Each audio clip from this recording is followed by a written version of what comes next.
मोदी जी, वाकई आपकी सोच बहुत ही घटिया है और आपके गोदी मीडिया और आपके समर्थक कितने घिनौने और घृणित सोच के हैं। आपने एक 15 साल की बच्ची को माफ नहीं किया, उसकी जिंदगी आपने तबाह कर। आपको शर्म नहीं आती? आप दुनिया के इतने बड़े लोकतंत्र के प्रधानमंत्री हैं और 15 साल की बच्ची को आपने माफ नहीं किया, उसकी जिंदगी आपने बर्बाद कर दी। आपको शर्म नहीं आती प्रधानमंत्री? कल से जब से मैं ये वीडियो देख रहा हूं, मुझे बार बार मन बहुत व्यथित हुआ और बार बार आपके ऊपर एक मन में क्षोभ, गुस्सा, नाराजगी पैदा हो रही। प्रधानमंत्री, कितना घटिया समर्थक वर्ग आपने तैयार किया। सुनिए इस बच्ची को। इंस्टाग्राम ने अननोन नंबर से आ रहे हैं, किसी ने मेरा नंबर लिख किया था, अननोन नंबर से आ रहे हैं, मुझे साफ साफ बोला जा रहा है जहाँ देखोगे आपको हम कर देंगे, आपका जहाँ देखोगे वहां पे आपकी हम ऐसे लाइक आपको रेप करेंगे, आपका फिर आपको फेंक देंगे किसी नाले में। मतलब ये 15 साल की बच्ची को रेप थ्रेट्स मिल रहे हैं, बलात्कार करने की धमकी फोन कर करके। और योगी बाबा आदित्यनाथ, जो अपने आप को बहुत विशाल, शक्तिशाली, बाहुबली बोलते हैं, उन्होंने इस 15 साल की बच्ची पे एफआईआर करा।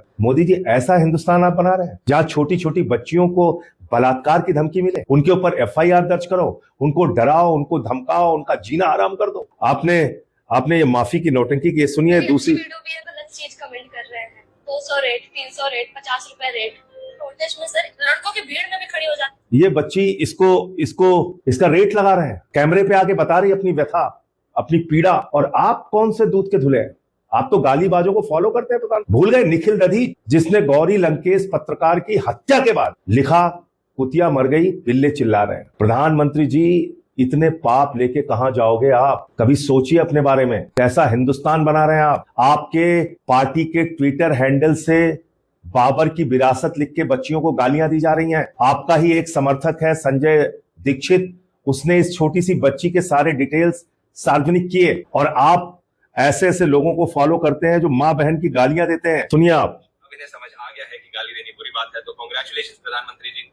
और दूसरी चीज मैं कहना चाहूंगा कि अब यही ज्ञान जरा अपने अंधभक्तों और बीजेपी आईटी सेल वालों को भी दे दो, क्योंकि वो भी कमेंट सेक्शन में रोज आकर गालियां देते हैं और सिर्फ मुझे ही नहीं, देश के बहुत सारे लोगों को वो माँ बहन की गालियां देते रहते हैं। इवन ट्विटर पे आप देखोगे, एक ये औरत है माँ बहन की गालियां दे रही है। पता है प्रधानमंत्री जी, आप इसे फॉलो करते हो ट्विटर, ऐसी एक ये अकाउंट है, आप इसे भी फॉलो करते हो इस अकाउंट को, कम से कम इन अकाउंट्स को तो अनफॉलो कर दो। और क्योंकि आपने इतने आप तो माँ बहन की गालियां देने वालों को फॉलो करते हैं प्रधानमंत्री, आप इनको फॉलो करते हैं ट्विटर पे। तो आप ज्ञान देने के लिए निकले हैं, उपदेश। आप बहुत बड़े महाराजा हैं, विश्व गुरु हैं। आपने वीडियो बनाई, मैंने माफ कर दिया।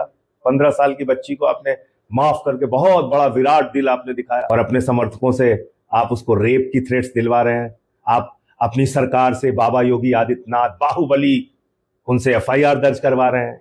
ये भारतीय जनता पार्टी है। और मैं इस देश के लोगों से कहना चाहता हूं, आप लोगों को शर्म नहीं आती इन गुंडों के ऊपर? ये जो गोदी मीडिया वाले गुंडे बैठे हुए हैं चैनल्स के अंदर, ये बौद्धिक आतंकवादी, इनको मैं बौद्धिक आतंकवादी कहता हूं, क्योंकि इनके हाथ में आपको AK-47 तो नहीं दिखेगी, लेकिन नफरत का ऐसा प्रचार प्रसार ये लोग करते हैं। इन बच्चियों को आज जो बलात्कार की धमकी मिल रही है, इसके लिए सीधे तौर पे मोदी के पालतू गोदी मीडिया के गुंडे, बौद्धिक आतंकवादी, लश्करे नोएडा के लोग, जिसमें महिला पुरुष दोनों तरह के बौद्धिक आतंकवादी है, वो शामिल है। बताइए, छोटी सी बच्ची, उसका जीना हराम कर दिया। अरे निकल गई गाली उसके मुंह से, क्या करोगे? उसका गला दबा दोगे, जान से मार दोगे उसको? शर्म आती है प्रधानमंत्री? आपने ऐसे गोदी मीडिया के पालतू पाल रखे हैं। मैं इस देश के लोगों से कहना चाहता हूं, मोदी से लड़ने से पहले आपको इस गोदी मीडिया के जहरीले गिरोह से लड़ना पड़ेगा। इनका टीवी चैनल देखना बंद कीजिए। यही है जिन्होंने इस बच्ची को आज इस हालत में पहुंचा, और तमाम बच्चियों को जो धमकियां मिल रही। मैंने आम आदमी पार्टी के कार्यकर्ताओं से कहा है, इस परिवार के संपर्क में रहिए और इसको कोई खरोच लगाने की भी हिम्मत करेगा तो उसको मुंहतोड़ उसी की भाषा में जवाब दीजिए, और हम लोग उसी की भाषा में जवाब देंगे अगर कोई बदतमीजी करने की कोशिश करेगा। जय हिंद।